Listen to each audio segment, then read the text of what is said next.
grew up in a little town just outside of Lewisburg, West Virginia, right on the edge of the Appalachians. It was the kind of place where everybody knew everybody, and half the town stories ended with the words, "And that is why you don't go messing around in the woods." Most people respected those old warnings, but not me. Not when I was young and stupid and thought I had the world figured out. One place nobody in town would set foot near was Organ Cave. Sure, the front entrance was a tourist spot, and every year the school took field trips there to see the Civil War history carved into the walls. But the deeper parts, the places you needed a special guide or nerves of steel to reach, those were left alone. Locals said there were parts of that cave system that had never been fully mapped, places that no human being should go. When I was 15, my brother Jake dared me to spend the night out there. He said I wouldn't last an hour without crying for Mom. I couldn't let him talk about me like that to his friends, so I agreed. I packed a flashlight, a sandwich, a half-dead cell phone, and my dad's old hunting knife, just in case. I figured I would find a spot near the cave mouth, sleep there until morning, and come home a hero. The hike from town took longer than I expected. The woods seemed to grow thicker the closer I got to the cave. Trees leaned over the trail, like old men whispering to each other. It was already getting dark when I spotted the familiar stone arch of Organ Cave rising out of the hillside like a gaping mouth. The temperature dropped at least 10 degrees the second I got close, and my breath puffed out in little clouds. I set my stuff down just inside the entrance, where the natural light still barely reached. The air smelled of wet earth and old bones. It was colder than I'd expected, and after a few minutes, I was wishing I had brought a heavier jacket. Still, I wasn't about to wimp out. I unrolled my sleeping bag, ate half my sandwich, and tried to settle in. I don't know how long I slept, but I woke to silence. Not the soft, natural kind of quiet you find in the woods at night. This was absolute, unnatural silence, like the world had been muted. No breeze, no distant traffic, no drip of water from the cave ceiling. It was like the world itself had stopped breathing. I sat up and grabbed my flashlight. The beam flickered weakly, already dying even though I had changed the batteries before leaving. I shined it toward the cave's mouth and saw nothing but darkness. The forest beyond had vanished into black. Then I heard it. A soft, scraping sound, like something dragging itself across the stone floor deeper inside the cave. I pointed the flashlight toward the noise, but the beam barely pierced the darkness. The sound grew louder, closer, and I realized it wasn't just scraping. It was breathing too, slow and ragged, as if whatever was making it was struggling with every step. I should have run. Every instinct I had screamed at me to run, but my legs wouldn't work. It was like I was rooted to the spot by some force I couldn't fight. Something moved at the edge of the light. It was a shape, pale and hunched, barely distinguishable from the cave walls. I thought at first it might be a sick coyote or a bear with mange, but then it lifted its head and I saw its face. If you could even call it a face. Its skin was gray and stretched so tight over its skull that it looked like it might tear if it blinked. Its eyes were just dark pits, hollow and endless. Its mouth hung open as if it were screaming, but no sound came out. I finally found the strength to move. I grabbed my sleeping bag and flashlight and bolted toward the woods. The thing followed. I could hear its dragging footsteps behind me, growing faster, closer. My flashlight flickered out, plunging me into complete darkness, and I ran blind, crashing through the underbrush, branches tearing at my face and arms. At some point, I tripped and slammed hard into the ground. I scrambled to my feet, heart hammering so hard I thought my chest would explode.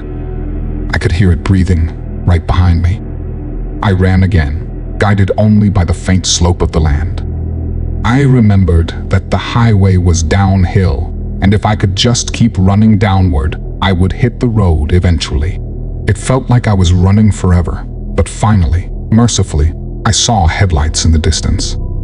car was passing along the highway, oblivious to the nightmare unfolding in the woods, just a few hundred yards away. I broke through the tree line, stumbled into the ditch, and waved my arms frantically. The car kept going. I didn't blame them. I probably looked insane, bloodied, wild-eyed, and covered in mud. I made it back to Lewisburg around sunrise. Mom screamed when she saw me. Jake turned white as a sheet. They called the sheriff, and I told him everything, even though I knew how crazy it sounded. He nodded patiently, took notes, and promised to send a deputy out to the cave to take a look. They found nothing. No tracks, no blood, no sign of anything unusual. They chalked it up to a bad dream, maybe the result of breathing in mold spores or getting turned around in the dark. But I know what I saw. A few weeks later, Jake came into my room with a sheepish look on his face. He said he was sorry for daring me to go. Then he told me something I will never forget. Apparently, back in the 1800s, there had been a mining camp near Organ Cave. Workers had gone missing, whole groups vanishing overnight. Some said it was cave-ins. Others said it was Confederate deserters using the caves as hideouts. But the old folks had another explanation. They said something lived down there. Something that wasn't supposed to. When I was 21, I took a job with the Forestry Service, stationed out near Jefferson National Forest in Virginia. I had grown up hearing stories about the Appalachians, about lost hikers and strange lights in the woods, but I figured it was just a bunch of old folks trying to scare kids away from trouble. I loved the woods. Still do, but nothing could have prepared me for what I found, or what found me. The first month on the job was about what you'd expect: clearing trails, doing fire checks, repairing old signage. My post was a tiny ranger station about 15 miles from the nearest town, and my only neighbors were the endless trees and the deer that slipped like ghosts through the underbrush. I thought it was paradise. That changed one morning when I got called out to investigate a missing camper. A couple from Roanoke had come up for a weekend hike and set up camp about 5 miles off the Appalachian Trail. They had a GPS tracker and emergency radios, standard stuff, but sometime during the night, the man called in a broken transmission. Something about voices outside their tent. Then the line cut out. Search and rescue brought me along because I knew that part of the forest better than anyone. We found their camp by mid-afternoon, but it wasn't what we were expecting.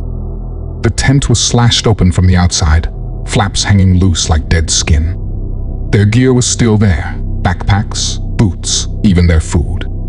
No signs of a bear or a mountain lion. No blood. Just gone. The search team spent 3 days combing the woods.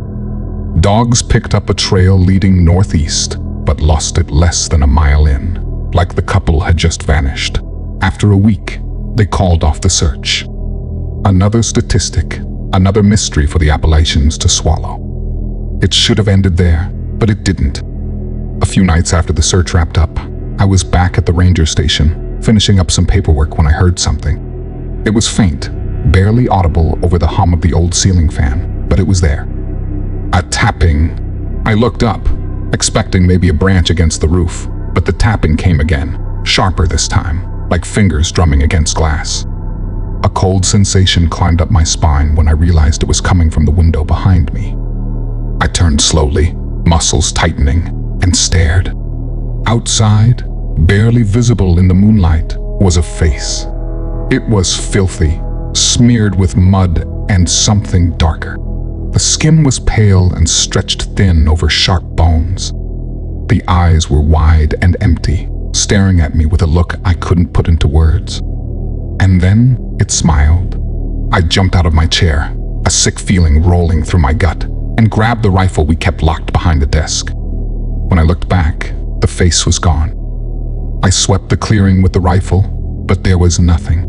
No footprints, no broken branches, no sign that anything had been there at all. I sat awake the rest of the night, the rifle resting heavy across my lap, every creak and groan of the station making my skin crawl. The next day, I filed a report, but there wasn't much to tell.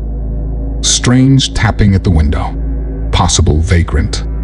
Nothing that the higher-ups took seriously. I tried to move past it, but the feeling that I was being watched never left me. Every patrol, every step deeper into the trees, I felt it. Something unseen, keeping pace, just out of sight. Then the dead deer started turning up. At first, it was just one or two, lying deep in the woods with their bellies torn open, but never eaten. No natural predator would waste a kill like that. Then there were the structures. Someone was building them, deep where no tourist or hiker would ever go. Twisted lean-tos made of branches, shaped like nests. Some had strips of deer hide woven into the walls. Bones hung like charms from the crooked frames. I started hearing things too, whispers carried by the wind, faint and broken. I'd stop and listen, but they always melted away before I could find the source. It all came to a head one night, when I stayed late, clearing a downed tree about 2 miles from the station. By the time I was done, it was fully dark, the woods pressing close around me. I was about halfway back when the sound started. Laughter, sharp and high, like a child who had forgotten how to laugh properly.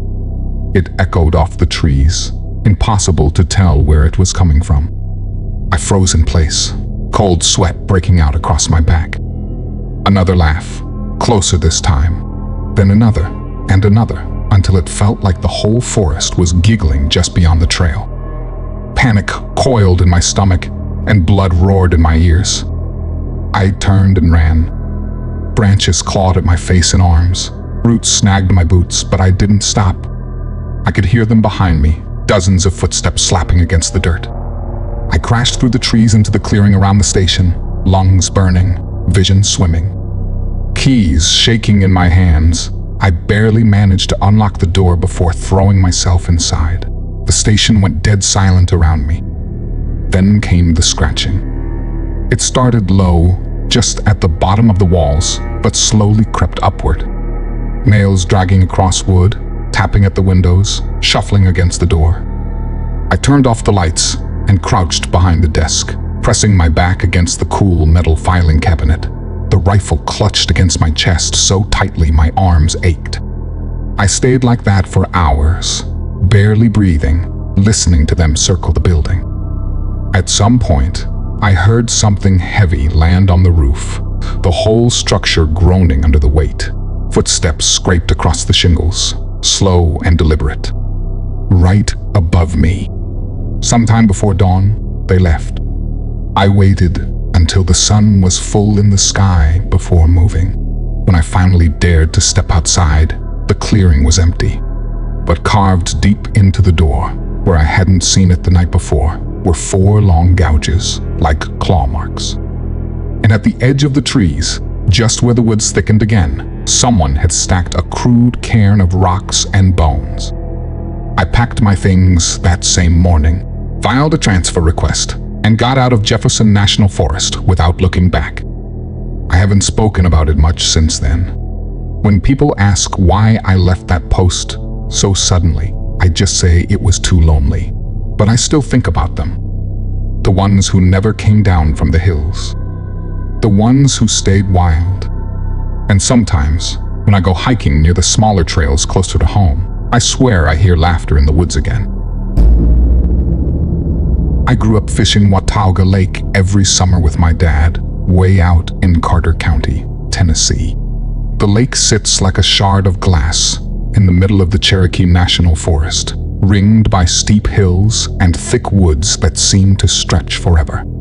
Most folks who go out there only see the surface, the glittering water, the postcard perfect views. They do not know what is hiding beneath the trees. I sure didn't, not until the summer I turned 20. That year was rough. Dad passed away in February, and by July, I was barely holding it together. I figured a solo camping trip by the lake might help clear my head. It was what he would have done. Get out in nature, breathe a little, Get your soul straight. I packed light, just a tent, a fishing rod, a cooler, and my old .22 rifle more out of habit than fear. I planned to set up camp on the far side of the lake, away from the public access areas where all the tourists clustered. I hiked in late one afternoon, the July sun heavy and golden. The trail curved along the lakeshore for miles, then cut into dense pine forest. By the time I found a good spot, a flat clearing between two massive sycamore trees, the light was already starting to fade.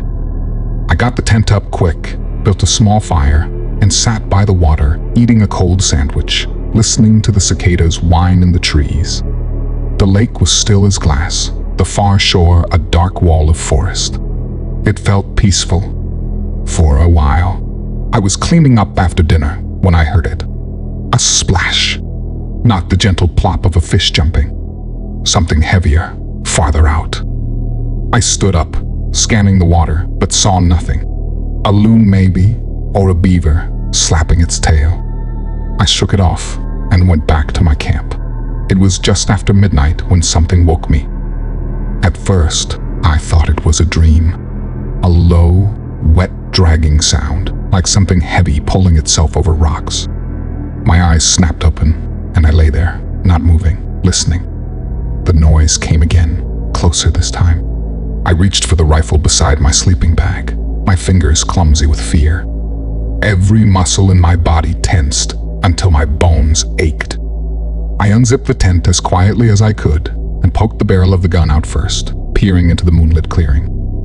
Nothing. The fire had burned down to embers, casting a dull orange glow that barely pushed back the darkness. The trees were still. The lake was still. But the dragging noise was louder now, coming from the edge of the clearing near the water.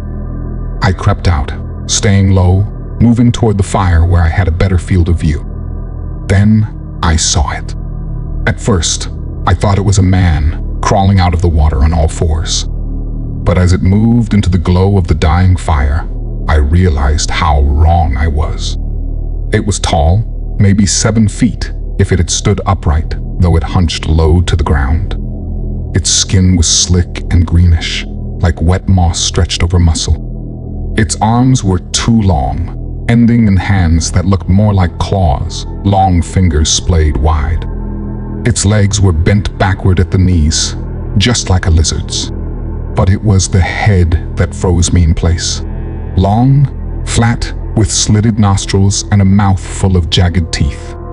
Its eyes were large and gold, catching the firelight and reflecting it back like mirrors. It hissed, low and slow, and I could see the folds of its throat pulsing with the sound. I raised the rifle without thinking. The thing cocked its head at me, almost curious, and then it moved. Faster than anything that size should have been able to move, it scuttled sideways, back toward the trees. I fired once, twice, the shots cracking through the night like thunder, but I might as well have been throwing rocks. By the time the echoes faded, the thing was gone. The forest around me felt suffocating, every shadow a threat. My pulse thundered against my temples as I backed toward my tent, grabbing what I could and stuffing it into my pack. I had no plan except to get out, get back to the trailhead, and figure the rest out later. I had barely made it 50 yards when I heard it again. That same dragging, slithering sound, keeping pace with me just inside the trees. I picked up speed, my boots slipping on the rocky ground.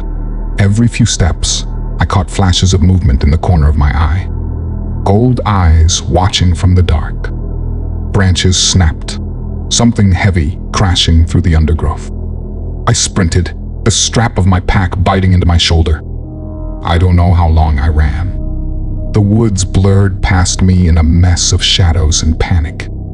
My lungs burned, my legs screamed, but I kept moving. I could hear it breathing now, harsh and wet, so close it felt like it was in my ear. Finally, the trailhead came into view, a pale gap between the trees. I poured everything I had left into that last sprint, breaking into the open and nearly collapsing on the gravel lot where my truck sat waiting. I fumbled the keys, dropped them, cursed, then finally managed to yank the door open and throw myself inside. I slammed the lock down and twisted around to look back. The clearing was empty. The forest beyond the lot loomed dark and silent, the trees swaying gently in the night breeze. But just before I started the engine, I caught movement out of the corner of my eye. Something tall and thin, slipping back into the woods. Something with golden eyes that did not blink. I drove home in silence, the windows rolled up tight even though the night was hot and stifling. I didn't tell anyone what happened. Who would believe me? For weeks after, I dreamed of that thing, its scaled skin gleaming in the moonlight, its mouth yawning open to reveal those rows of broken teeth. Sometimes I wake up thinking I hear the dragging sound again, that wet, slithering scrape moving past my window. I haven't been back to Watauga Lake since. But sometimes, when I look at the satellite maps of the area, zooming in on the endless woods and hidden coves along the shore, I wonder what else is living out there, just beyond the edge of the light. What other things are crawling up from the dark places we have long forgotten? If you enjoyed this video, please don't forget to like and subscribe to Descent into the Unknown for more horror content. If you have any real cryptid encounters, or you're a horror writer wanting to share your stories, please feel free to email me in the description anytime.